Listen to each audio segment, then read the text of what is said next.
കർത്താവായ യേശുക്രിസ്തുവിൻ്റെ അതിവിശുദ്ധ നാമത്തിൽ നിങ്ങൾക്ക് ഏവർക്കും ഞാൻ എൻ്റെ സ്നേഹവന്ദനത്തെ അറിയിക്കുകയും ഇഗ്നേത ഹോപ്പിലേക്ക് നിങ്ങളെ സ്വാഗതം ചെയ്യുകയും ചെയ്യുന്നു. ഇന്ന് ഞാൻ നിങ്ങളോട് പങ്കുവയ്ക്കുവാൻ ആഗ്രഹിക്കുന്നത് ദൈവത്തിൻ്റെ കൃപ ലഭിച്ച നോഹയുടെ വിശ്വാസ ജീവിതത്തെ പറ്റിയാണ്. അതിൽ നിന്ന് 2-3 കാര്യങ്ങൾ നമുക്ക് പഠിക്കുവാൻ സാധിക്കും. ഞാനിവിടെ ഒരു വേദഭാഗം വായിച്ചു കൊള്ളട്ടെ. എബ്രായർ 11:7. വിശ്വാസത്താൽ നോഹ അതുവരെ കാണാത്തവയെക്കുറിച്ച് അരുളപ്പാടുണ്ടായിട്ട് ഭയഭക്തി പൂണ്ട് തൻ്റെ കുടുംബത്തിൻ്റെ രക്ഷയ്ക്കായിട്ട് ഒരു പെട്ടകം തീർത്തു. അതിനാൽ അവൻ ലോകത്തെ കുറ്റം വിധിച്ചു, വിശ്വാസത്താലുള്ള നീതിക്ക് അവകാശിയായി തീർന്നു. ഈ നോഹയുടെ വിശ്വാസ ജീവിതത്തെ പറ്റിയാണ് ഇന്ന് ഞാനിവിടെ സംസാരിക്കുവാൻ ആഗ്രഹിക്കുന്നത്. നമുക്ക് ഉൽപ്പത്തി പുസ്തകത്തിലേക്ക് ഒന്ന് കടന്നു ചെല്ലാം. ഉൽപ്പത്തി പുസ്തകം 6-ാം അധ്യായത്തിൻ്റെ 9 മുതൽ 22 വരെയുള്ള വാക്യങ്ങളിൽ നമുക്ക് നോഹയെപ്പറ്റി വായിക്കുവാൻ സാധിക്കും. 9-ാം വാക്യം: നോഹയുടെ വംശപാരമ്പര്യം എന്തെന്നാൽ നോഹ നീതിമാനും തൻ്റെ തലമുറയിൽ നിഷ്കളങ്കനും ആയിരുന്നു. നോഹ ദൈവത്തോടുകൂടെ നടന്നു. 11-ാം വാക്യം: എന്നാൽ ഭൂമി ദൈവത്തിൻ്റെ മുമ്പാകെ വഷളായി, ഭൂമി അതിക്രമം കൊണ്ട് നിറഞ്ഞിരുന്നു. 13-ാം വാക്യം: ദൈവം നോഹയോട് കൽപ്പിച്ചതെന്തെന്നാൽ സകല ജഡത്തിൻ്റെയും അവസാനം എൻ്റെ മുൻപിൽ വന്നിരിക്കുന്നു, ഭൂമി അവരാൽ അതിക്രമം കൊണ്ട് നിറഞ്ഞിരിക്കുന്നു, ഞാൻ അവരെ ഭൂമിയോടുകൂടെ നശിപ്പിക്കും. നീ ഗോഫർ മരം കൊണ്ട് ഒരു പെട്ടകം ഉണ്ടാക്കുക, പെട്ടകത്തിന് അറകൾ ഉണ്ടാക്കി അകത്തും പുറത്തും കീൽ തേക്കേണം. 22-ാം വാക്യം: ദൈവം തന്നോട് കൽപ്പിച്ചതൊക്കെയും നോഹ ചെയ്തു, അങ്ങനെ തന്നെ അവൻ ചെയ്തു. നോഹ നീതിമാനായ ഒരു മനുഷ്യനായിരുന്നു. അവൻ്റെ കാലത്തെ മനുഷ്യരുടെ ഇടയിൽ കുറ്റമറ്റവനായിരുന്നു. അവൻ ദൈവത്തോടുകൂടെ നടന്നു. ഭൂമി ദൈവത്തിൻ്റെ മുമ്പിൽ ദുഷിച്ചതും അക്രമം നിറഞ്ഞതുമായി കണ്ടു. ദൈവം നോഹയോട് ഒരു കാര്യം പറഞ്ഞു: ഭൂമി അതിക്രമം കൊണ്ട് നിറഞ്ഞിരിക്കുന്നത് കൊണ്ട് ഞാൻ ഭൂമിയെ നശിപ്പിക്കുവാൻ പോകുന്നു എന്ന്. അതിനാൽ നീ ഒരു പെട്ടകമുണ്ടാക്കുക എന്ന് ദൈവം നോഹയോട് അരുളി ചെയ്തു. നോഹ അനുസരണമുള്ളവനായിരുന്നു. അതുകൊണ്ട് നോഹ ദൈവം പറഞ്ഞതുപോലെ തന്നെ ചെയ്തു. നോഹ അസാധാരണമായ വിശ്വാസമുള്ളവനായിരുന്നു. നാം എബ്രായർ 11:7 ഇപ്രകാരം വായിച്ചല്ലോ: വിശ്വാസത്താൽ നോഹ അതുവരെ കാണാത്തവയെക്കുറിച്ച് അരുളപ്പാടുണ്ടായിട്ട് ഭയഭക്തി പൂണ്ട് തൻ്റെ കുടുംബത്തിൻ്റെ രക്ഷയ്ക്കായിട്ട് ഒരു പെട്ടകം തീർത്തു. അതിനാൽ അവൻ ലോകത്തെ കുറ്റം വിധിച്ചു, വിശ്വാസത്താലുള്ള നീതിക്ക് അവകാശിയായി തീർന്നു. ഇതിൽ നിന്ന് നമുക്ക് 3 പാഠങ്ങൾ പഠിക്കാം. എന്താണ് ആ 3 പാഠങ്ങൾ? നോഹ ദൈവത്തെ അനുസരിച്ചു. അവൻ ദൈവത്തോട് പ്രതികരിച്ചത് അനുസരണത്താലായിരുന്നു. എബ്രായർ 11:7 ആദ്യ ഭാഗത്ത് നമുക്ക് കാണാം: വിശ്വാസത്താൽ നോഹ അതുവരെ കാണാത്തവയെക്കുറിച്ച് അരുളപ്പാടുണ്ടായിട്ട് ഭയഭക്തി പൂണ്ട് തൻ്റെ കുടുംബത്തിൻ്റെ രക്ഷയ്ക്കായിട്ട് ഒരു പെട്ടകം തീർത്തു. വിശ്വാസത്താൽ നോഹ അതുവരെ കാണാത്ത ഒരു കാര്യമത്രേ വിശ്വസിച്ചത്. നോഹ അതുവരെ മഴ കണ്ടിട്ടില്ല, ഭൂമിയിൽ അന്ന് വരെ മഴ പെയ്തിരുന്നില്ല. നോഹയ്ക്ക് അത് വിശ്വസിക്കുവാൻ വലിയ പ്രയാസമൊന്നുമില്ലായിരുന്നു. നോഹ ദൈവത്തോട് അടുത്ത് നടന്നവനായതുകൊണ്ട് ദൈവം പറഞ്ഞതെല്ലാം നോഹ വിശ്വസിച്ചു. അവനൊരു സംശയവുമില്ലായിരുന്നു. മഴ എന്ന് പറയുന്നത് അന്ന് വരെ കണ്ടിട്ടില്ല. അങ്ങനെ കാണാത്ത ഒരു സംഭവമാണ് ഇവിടെ നോഹ വിശ്വസിക്കുന്നത്. ഭയഭക്തിയോടെയാണ് നോഹ അനുസരിച്ചത്. വിശ്വാസത്താൽ നോഹ പെട്ടകം പണിയുവാൻ തീരുമാനിച്ചു. നോഹയോട് ദൈവം പറഞ്ഞിരുന്നു, ഞാൻ ഭൂമിയെ വെള്ളത്താൽ നശിപ്പിക്കുവാൻ പോകുന്നു എന്ന്. എന്താണ് ദൈവം ഭൂമിയെ നശിപ്പിക്കുവാൻ തീരുമാനിച്ചത്? ദൈവം സൃഷ്ടിച്ച ഭൂമി അതിക്രമം കൊണ്ട് നിറഞ്ഞതുകൊണ്ട്. ഉൽപ്പത്തി 6:5, 6, 7 വാക്യങ്ങളിൽ നമുക്ക് ഇപ്രകാരം വായിക്കാം. ഭൂമിയിൽ മനുഷ്യന്റെ ദുഷ്ടത വലിയതെന്നും അവന്റെ ഹൃദയ വിചാരങ്ങളുടെ നിരൂപണം ഒക്കെയും എല്ലായ്പ്പോഴും ദോഷമുള്ളതത്രേ എന്നും യഹോവ കണ്ടു. താൻ ഭൂമിയിൽ മനുഷ്യനെ ഉണ്ടാക്കുക കൊണ്ട് യഹോവ അനുതപിച്ചു. അത് അവന്റെ ഹൃദയത്തിന് ദുഃഖമായി. ഞാൻ സൃഷ്ടിച്ചിട്ടുള്ള മനുഷ്യനെ ഭൂമിയിൽ നിന്ന് നശിപ്പിച്ചു കളയും. മനുഷ്യനെയും മൃഗത്തെയും ഇഴജാതിയെയും ആകാശത്തിലെ പക്ഷികളെയും തന്നെ അവയെ ഉണ്ടാക്കുക കൊണ്ട് ഞാൻ അനുതപിക്കുന്നുവെന്ന് യഹോവ അരുളിച്ചെയ്തു. അതേസമയം നമുക്ക് ഉൽപ്പത്തി പുസ്തകം 1-ാം അധ്യായത്തിലേക്ക് ഒന്ന് കടന്നുപോയാൽ അതിൽ 1:31 ഇപ്രകാരം നമുക്ക് വായിക്കാം. താൻ ഉണ്ടാക്കിയതിനെ ഒക്കെയും ദൈവം നോക്കി, അത് എത്രയും നല്ലത് എന്ന് കണ്ടു. ദൈവം നല്ലൊരു ലോകമായിരുന്നു സൃഷ്ടിച്ചത്. മനുഷ്യനെ മഹത്വവും തേജസ്സും അണിയിച്ച് അവനെ സൃഷ്ടിച്ചു. തൻ്റെ സ്വന്തം ജീവശ്വാസം ഊതി. ദൈവം അത് നല്ലതെന്ന് കണ്ടിരുന്നു.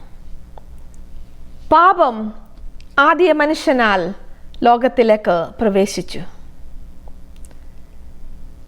വക്രതയും കോട്ടവുമുള്ള തലമുറ ജനിക്കുവാനിടയായി. അങ്ങനെ ഭൂമി അതിക്രമം കൊണ്ട് നിറഞ്ഞു, പാപം കൊണ്ട് നിറഞ്ഞു. ഉൽപ്പത്തി 6:8 നമുക്ക് വായിക്കാം, എന്നാൽ നോഹയ്ക്ക് യഹോവയുടെ കൃപ ലഭിച്ചു എന്ന്. നോഹയുടെ വിശ്വാസമാണ് അതിന് നോഹയെ പ്രാപ്തനാക്കിയത്. നോഹയും കുടുംബവും പെട്ടകത്തിലേക്ക് പ്രവേശിക്കുവാൻ ദൈവം ആവശ്യപ്പെട്ടു. തന്നോടൊപ്പം കുറെ മൃഗങ്ങളെയും പക്ഷികളെയും മറ്റ് ജീവജാലങ്ങളെയും ഒക്കെ പെട്ടകത്തിലേക്ക് ദൈവം അയച്ചു. 40 പകലും 40 രാവും മഴ പെയ്തു. ഭൂമിയിൽ വെള്ളം ഉയരുവാൻ തുടങ്ങി. പെട്ടകവും ഉയരുവാൻ തുടങ്ങി. പെട്ടകം അരാരത്ത് പർവ്വതത്തിൽ വന്ന് ഉറച്ചു. വെള്ളം ഇറങ്ങുവാൻ തുടങ്ങി. അരാരത്ത് പർവ്വതം വടക്കൻ ടർക്കിയിലാണ് സ്ഥിതി ചെയ്യുന്നത്. അങ്ങനെ വെള്ളമെല്ലാം താണ് പെട്ടകം ഉറച്ചു. ഭൂമിയിൽ ഉണങ്ങിയ നിലം കണ്ടപ്പോൾ ദൈവം നോഹയെയും കുടുംബത്തെയും പെട്ടകത്തിൽ നിന്ന് ഇറങ്ങുവാൻ ആവശ്യപ്പെട്ടു. നോഹ ദൈവത്തിൽ വിശ്വസിക്കുകയും അനുസരണത്തോട് ദൈവത്തോട് പ്രതികരിക്കുകയും ചെയ്തു. ഉൽപ്പത്തി 6:22 ഇപ്രകാരം വായിക്കാം, ദൈവം തന്നോട് കൽപ്പിച്ചതൊക്കെയും നോഹ ചെയ്തു. അങ്ങനെ തന്നെ അവൻ ചെയ്തു. ദൈവം പറഞ്ഞത് അതുപോലെ ചെയ്ത ഒരു വ്യക്തിയാണ് നോഹ. ആദ്യത്തെ പാഠം എന്താണ് നമ്മൾ നോഹയുടെ ജീവിതത്തിൽ നിന്ന് പഠിച്ചത്? അവൻ വിശ്വാസമുള്ളവനായിരുന്നു. അവൻ ദൈവത്തെ അനുസരിച്ചു. നോഹ ചോദ്യം ചെയ്യാതെ ദൈവത്തെ അനുസരിച്ചു.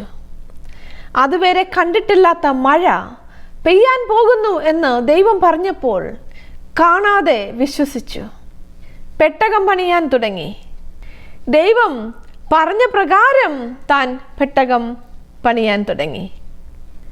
അനുസരണം, അതത്രേ ഒന്നാമത്തെ പാഠം. രണ്ടാമതായി നമുക്ക് കാണുവാൻ സാധിക്കുന്നത്, നോഹയുടെ ജീവിതത്തിൽ നിന്ന് നമുക്ക് പഠിക്കാവുന്ന രണ്ടാമത്തെ പാഠം എന്തെന്നറിയാമോ? അവൻ പാപത്തെയും അവിശ്വാസത്തെയും അസന്മാർഗ ജീവിതത്തെയും ഒക്കെ ശാസിച്ചു. അവൻ്റെ വിശ്വാസമാണ് അവനെ അതിന് പ്രാപ്തനാക്കിയത്. ദൈവത്തിൽ വിശ്വസിക്കുന്നവൻ അനാചാരങ്ങളെയും അന്ധവിശ്വാസങ്ങളെയും ദൈവത്തിൽ വിശ്വാസമില്ലാത്ത ജീവിതത്തെയും പാപ ജീവിതത്തെയും ഒക്കെ ശാസിക്കുന്നവരത്രേ. എബ്രായർ 11:7 നമുക്ക് വായിക്കാം, അതിനാൽ അവൻ ലോകത്തെ കുറ്റം വിധിച്ചു എന്ന്. നോഹ 120 വർഷത്തിൽ പരം പ്രസംഗിച്ചു. വെള്ളപ്പൊക്കം ഉണ്ടാകുന്നതിനെ പറ്റി പ്രസംഗിച്ചു. ന്യായവിധിയെപ്പറ്റി പ്രസംഗിച്ചു. അവൻ്റെ വിശ്വാസത്താൽ നോഹ ലോകത്തെ കുറ്റം വിധിച്ചു. അവൻ ശക്തമായി അസന്മാർഗ ജീവിതത്തിനെതിരെയും പാപത്തിൽ മുങ്ങി ജീവിക്കുന്നതിനെതിരെയും ഒക്കെയും അവൻ ധൈര്യത്തോടെ പ്രസംഗിച്ചു. അവൻ്റെ വിശ്വാസം അതിന് നോഹയെ സഹായിച്ചു. 2 പത്രോസ് 2:5 നമുക്ക് കാണാം നോഹയെ നീതി പ്രസംഗി എന്ന് വിളിച്ചിരിക്കുന്നത്. നമുക്ക് ആലോചിക്കുവാൻ സാധിക്കുമോ? നോഹ ഇതാ പെട്ടകം പണിഞ്ഞുകൊണ്ടിരിക്കുന്നു. വലിയ ഒരു പെട്ടകമാണത്. അയലത്തുകാരും നാട്ടുകാരും ഒക്കെ എന്ത് ചിന്തിച്ചു കാണും? എത്രയോ പേർ നോഹയെ കളിയാക്കി കാണും. എത്രയോ പേർ പറഞ്ഞു കാണും ഈ മനുഷ്യന് കിറുക്കാണെന്ന്. പലരും നോഹയെ നോക്കി ചിരിച്ചു കാണും, കളിയാക്കി കാണും, പല കമൻറ്റുകളും അടിച്ചു കാണും. നോഹയ്ക്ക് അതൊന്നും ഒരു വിഷയമല്ലായിരുന്നു. അവൻ തൻ്റെ ജോലി ചെയ്തുകൊണ്ടേയിരുന്നു. എന്തുകൊണ്ട്? അവൻ്റെ ദൈവത്തിലുള്ള അടിയുറച്ച വിശ്വാസം കൊണ്ട്. മനുഷ്യൻ കമൻ്റ് അടിച്ചപ്പോഴും ചോദ്യങ്ങൾ ഉന്നയിച്ചപ്പോഴുമൊക്കെ നോഹ അവരോട് പ്രസംഗിക്കുവാൻ ഉള്ള അവസരമായി അതിനെ കണ്ടു കാണും. വരാൻ പോകുന്ന ആപത്തിനെ പറ്റി അവർക്ക് മുന്നറിയിപ്പ് നൽകിക്കാണും. നന്നായി ജീവിക്കുന്നതിൻ്റെ പ്രാധാന്യത്തെപ്പറ്റി അവരോട് പ്രസംഗിച്ചു കാണും. എങ്ങനെ വിടുവിക്കപ്പെടാം എന്ന് നോഹ പ്രസംഗിച്ചു കാണും. തങ്ങളുടെ പാപ സ്വഭാവങ്ങൾ വിട്ടുകളയണമെന്നും നോഹ പ്രസംഗിച്ചു തുടങ്ങിയിരുന്നു. അപ്പോൾ നാം എന്താണ് നോഹയുടെ ജീവിതത്തിൽ നിന്ന് പഠിച്ച രണ്ടാമത്തെ പാഠം? തെറ്റിനെ ചൂണ്ടിക്കാണിക്കുന്ന വിശ്വാസമുള്ളവനായിരുന്നു. പാപത്തിൽ ജീവിക്കുന്നവരോട് ശാസിക്കുന്നതായിരുന്നു നോഹയുടെ വിശ്വാസം. മൂന്നാമതായി നമുക്ക് നോഹയുടെ ജീവിതത്തിൽ നിന്ന് പഠിക്കുവാൻ സാധിക്കുന്നത് വിശ്വാസത്തിന് ഒരു പ്രതിഫലം ഉണ്ട് എന്നാണ്. വിശ്വാസത്തിന് ഒരു പ്രതിഫലമുണ്ട്. എബ്രായർ 11:7 അവസാന ഭാഗം നമുക്ക് ഇപ്രകാരം വായിക്കാം, വിശ്വാസത്താലുള്ള നീതിക്ക് അവകാശിയായി തീർന്നു. നോഹ നീതിക്ക് അവകാശിയായി തീർന്നു. എങ്ങനെയുള്ള നീതിക്ക്? വിശ്വാസത്താലുള്ള നീതിക്ക് അവകാശിയായി തീർന്നു. ദൈവം നോഹയിൽ പ്രസാദിച്ചു. നോഹയ്ക്ക് ദൈവം പ്രതിഫലം കൊടുത്തു. എബ്രായർ 11:6 നമുക്ക് ഇപ്രകാരം വായിക്കാം, എന്നാൽ വിശ്വാസം കൂടാതെ ദൈവത്തെ പ്രസാദിപ്പിക്കാൻ കഴിയുന്നതല്ല. ദൈവം നോഹയിൽ പ്രസാദിച്ചു, നോഹയുടെ വിശ്വാസം കാരണം. നോഹ ദൈവത്തിൽ അടിയുറച്ച് വിശ്വസിച്ചത് കൊണ്ടാണ് തനിക്ക് വലിയൊരു പെട്ടകം പണിത് തൻ്റെ കുടുംബത്തിൻ്റെ രക്ഷയ്ക്കായി ഉപയോഗിക്കുവാൻ സാധിച്ചത്. പലപ്പോഴും നമ്മളുടെ പ്രവൃത്തികൾ, നമ്മുടെ വിശ്വാസ ജീവിതത്തിൽ പെട്ടെന്ന് നാം പ്രതീക്ഷിക്കുന്നത് പോലെ പ്രതീക്ഷിക്കുന്ന സമയത്ത് പ്രതിഫലം കിട്ടിയില്ലെന്ന് വരാം. നോഹയ്ക്ക് എപ്പോഴാണ് പ്രതിഫലം കിട്ടിയത്? വെള്ളപ്പൊക്കം എല്ലാം കഴിഞ്ഞ് പെട്ടകം പണിയുന്ന സമയത്ത് താൻ കഠിനമായി അധ്വാനിച്ചു. അത് അത്ര എളുപ്പമുള്ള കാര്യമൊന്നുമല്ലായിരുന്നു. അത് കഠിന അധ്വാനമായിരുന്നു. താൻ വളരെ പരിശ്രമിച്ചു ആ വലിയൊരു പെട്ടകം പണിത് ഉയർത്തുവാൻ. അനേക നാളുകൾ താൻ കഠിനാധ്വാനം ചെയ്താണ് പെട്ടകത്തിൻ്റെ പണി പൂർത്തിയാക്കിയത്. അവൻ അലസമായിട്ടൊന്നും അത് ചെയ്യുവാൻ സാധിച്ചില്ല. ദൈവം ഇൻസ്ട്രക്ഷൻ കൊടുത്തിരുന്നു. അതിൻ്റെ വലിപ്പവും അതെങ്ങനെ വേണമെന്നും എന്തുകൊണ്ടുണ്ടാക്കണമെന്നും എല്ലാം ദൈവം ആജ്ഞാപിച്ചിരുന്നു. നോഹ അതുപോലെ ദൈവത്തെ അനുസരിച്ചു. അങ്ങനെ നോഹ നീതിക്ക് അവകാശിയായി തീർന്നു. അബ്രഹാം ദൈവത്തിൽ വിശ്വസിച്ചു, അതവന് നീതിക്കായി കണക്കിട്ടു. അതുപോലെ തന്നെയാണ് നമുക്കിവിടെയും വായിക്കുവാൻ സാധിക്കുന്നത്. നോഹ ദൈവത്തിൽ വിശ്വസിച്ചു, അവൻ നിഷ്കളങ്കനായി നടന്നു, അവൻ ദൈവത്തോടു കൂടി നടന്നു, അവനിൽ ദൈവം പ്രസാദിച്ചു.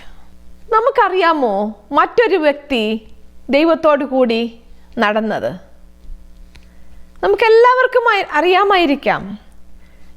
നോഹയുടെ വല്യപ്പച്ചൻ ഹാനോക്ക്. ഹാനോക്ക് ദൈവത്തോടു കൂടെ നടന്നു.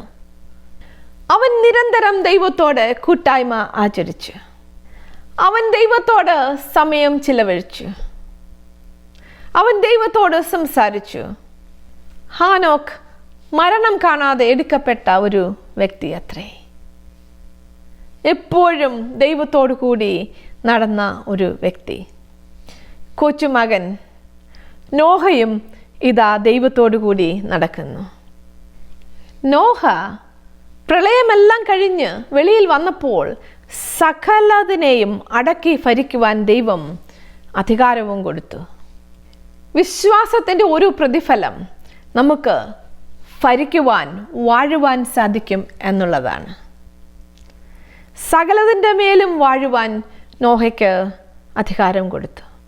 നാം ദൈവജനം, വിശ്വാസത്താൽ ജീവിക്കുന്നവർ ഒരിക്കൽ കർത്താവിനോടുകൂടി വാഴുവാൻ അവസരം ലഭിക്കും.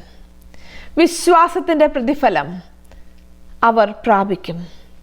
അവർ നീതിക്ക് അവകാശികളായിത്തീരും. ഇന്ന് എന്നെ കേൾക്കുന്ന പ്രിയപ്പെട്ട ദൈവജനമേ, നിങ്ങൾ നീതിക്ക് അവകാശികളായി തീരുമോ? നോഹയുടെ കാലത്ത് തനിക്ക് ചുറ്റും അക്രമവും അനീതിയും ആയിരുന്നു. ദുഷ്ടതയും പാപവും അഭക്തിയും നിറഞ്ഞ ഒരു ലോകം. അതിൻ്റെ മധ്യത്തിൽ നോഹ ദൈവത്തോട് വിശ്വസ്തത പാലിച്ചു. നോഹ ദൈവത്തിൽ വിശ്വസിക്കുകയും അവൻ കുറ്റമറ്റവനായി നിഷ്കളങ്കനായി നടക്കുകയും ദൈവത്തോട് പറ്റിച്ചേർന്ന് നടക്കുകയും ചെയ്തു. അവൻ്റെ ചുറ്റും വഷളത്വമായിരുന്നു. അവൻ്റെ ചുറ്റും അക്രമമായിരുന്നു, അനീതിയായിരുന്നു, പാപം കൊണ്ട് നിറഞ്ഞ ജീവിതമായിരുന്നു. എങ്ങനെ അത് നോഹയ്ക്ക് സാധിച്ചു? ഇന്ന് ഞാൻ നിങ്ങളോട് ഒരു ചോദ്യം ചോദിക്കട്ടെ. നാം വല്ലാത്ത ഒരു സമൂഹത്തിൽ അത്രേ ജീവിക്കുന്നത്. ഭക്തികെട്ടവരുടെ നടുവിൽ, അക്രമവും അനീതിയും ഉള്ള ജനത്തിൻ്റെ നടുവിൽ ഇന്ന് നിങ്ങൾക്ക്, എനിക്ക് ദൈവത്തോട് പറ്റിച്ചേർന്ന് നടക്കുവാൻ സാധിക്കുമോ? ദൈവസന്നിധിയിൽ നിഷ്കളങ്കതയോടെ നടക്കുവാൻ സാധിക്കുമോ? ദൈവത്തിൽ അടിയുറച്ച് വിശ്വസിക്കുവാൻ സാധിക്കുമോ? എങ്ങനെ നമുക്ക് ദൈവത്തോട് വിശ്വസ്തത പുലർത്തുവാൻ സാധിക്കും? ആ നോഹയെപ്പോലെ നിഷ്കളങ്കനായി വിശ്വാസത്തിൽ അടിയുറച്ച് ദൈവത്തോടുകൂടി നടക്കുവാൻ ഇന്ന് എന്നെ കേൾക്കുന്ന പ്രിയപ്പെട്ടവരെ നാം ആഗ്രഹിക്കുന്നുണ്ടോ? എങ്ങനെ നമുക്ക് വിശ്വാസത്തിൽ മുന്നേറുവാൻ സാധിക്കും? നമ്മുടെ വിശ്വാസ ജീവിതം നമുക്ക് എങ്ങനെ കൊണ്ടുപോകുവാൻ സാധിക്കും? നോഹയെപ്പോലെ എങ്ങനെ നമുക്ക് ആയിത്തീരുവാൻ സാധിക്കും? പ്രിയപ്പെട്ട സഹോദര സഹോദരി, ദൈവം നമുക്ക് നൽകിയിരിക്കുന്ന വളരെ വിലയേറിയ ഒരു സമ്മാനം അത്രേ ഈ വിശുദ്ധ വേദപുസ്തകം. ഇത് നാം എന്നും വായിക്കുകയും പഠിക്കുകയും ധ്യാനിക്കുകയും ചെയ്താൽ എങ്ങനെ വിശ്വാസത്തിൽ മുന്നേറാമെന്നും, എങ്ങനെ ദൈവസന്നിധിയിൽ നിഷ്കളങ്കതയോടെ നടക്കാമെന്നും, എങ്ങനെ ദൈവത്തോട് ചേർന്ന് നടക്കാമെന്നും നമുക്ക് വളരെ വ്യക്തമായി മനസ്സിലാക്കുവാൻ സാധിക്കും. ഉൽപ്പത്തി പുസ്തകം 9:1 നമുക്ക് വായിക്കാം, ദൈവം നോഹയെയും അവൻ്റെ പുത്രന്മാരെയും അനുഗ്രഹിച്ച് അവരോട് അരുളി ചെയ്തത് എന്തെന്നാൽ, നിങ്ങൾ സന്താന പുഷ്ടിയുള്ളവരായി പെരുകി ഭൂമിയിൽ നിറവിൻ. പെട്ടകത്തിൽ നിന്ന് വെളിയിൽ ഇറങ്ങിയപ്പോൾ ദൈവം നോഹയെയും പുത്രന്മാരെയും അനുഗ്രഹിച്ചു. നിങ്ങൾ സന്താന പുഷ്ടിയുള്ളവരായി പെരുകി ഭൂമിയിൽ നിറവിൻ എന്ന് പറഞ്ഞു.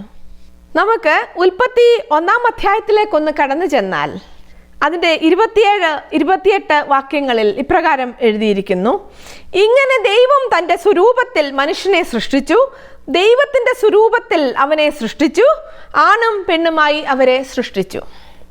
ദൈവം അവരെ അനുഗ്രഹിച്ചു, നിങ്ങൾ സന്താന പുഷ്ടിയുള്ളവരായി പെരുകി ഭൂമിയിൽ നിറഞ്ഞ് അതിനെ അടക്കി സമുദ്രത്തിലെ മത്സ്യത്തിൻ്റെ മേലും ആകാശത്തിലെ പറവജാതിയന്മേലും സകല ഭൂചര ജന്തുവിന്മേലും വാഴുവിൻ എന്ന് അവരോട് കൽപ്പിച്ചു. ദൈവം മനുഷ്യനെ തൻ്റെ സ്വന്തം സ്വരൂപത്തിൽ സൃഷ്ടിച്ചു.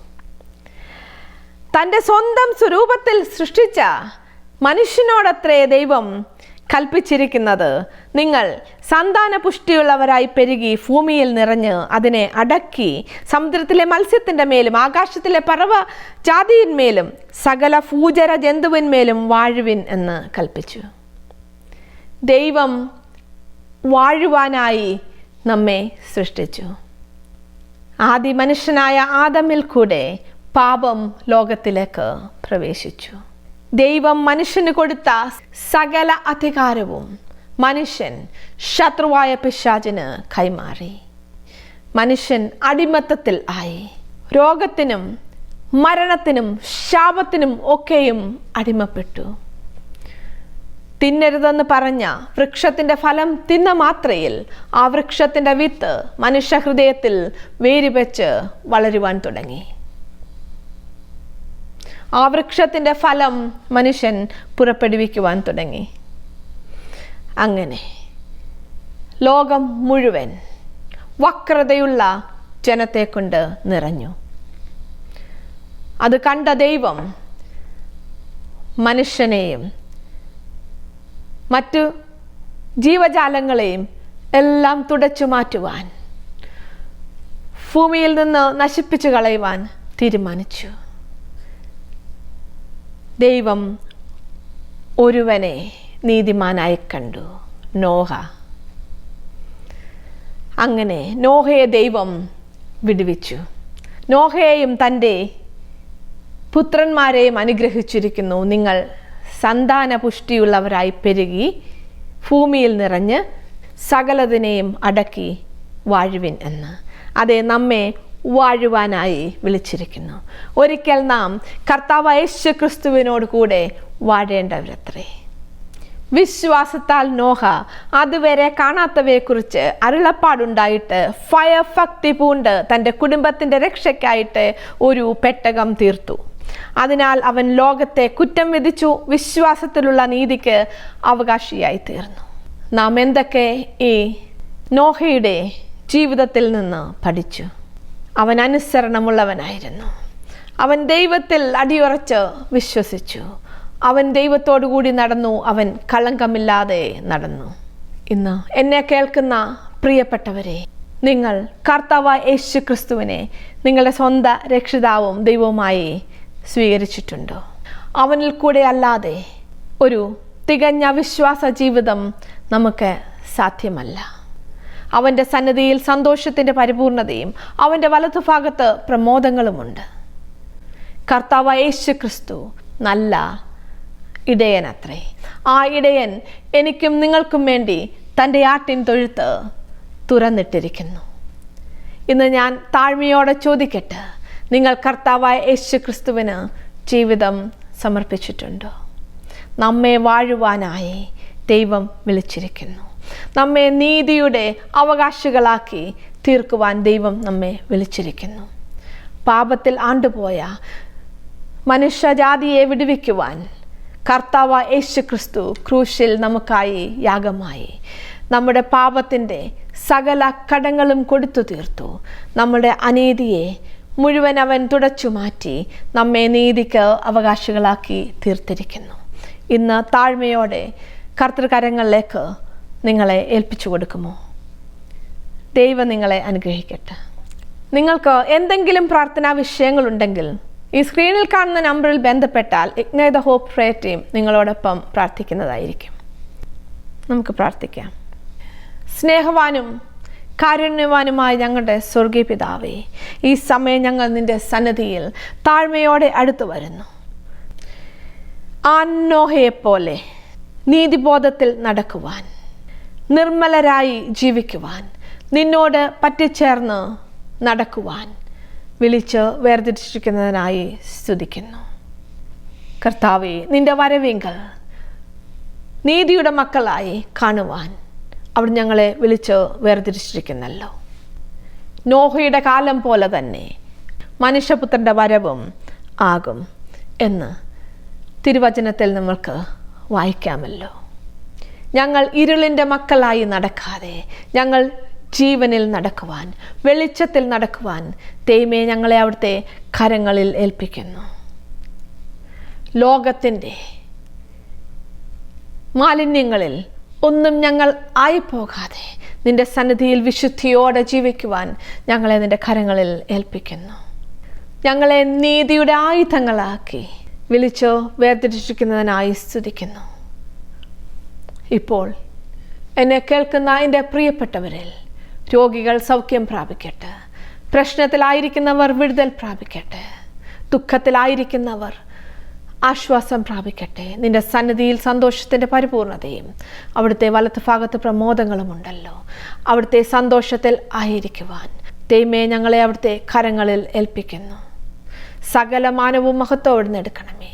സകലവും ഞങ്ങൾക്ക് വേണ്ടി ജീവൻ വെച്ച പുത്രൻ്റെ നാമത്തിൽ തന്നെ. ആമേൻ.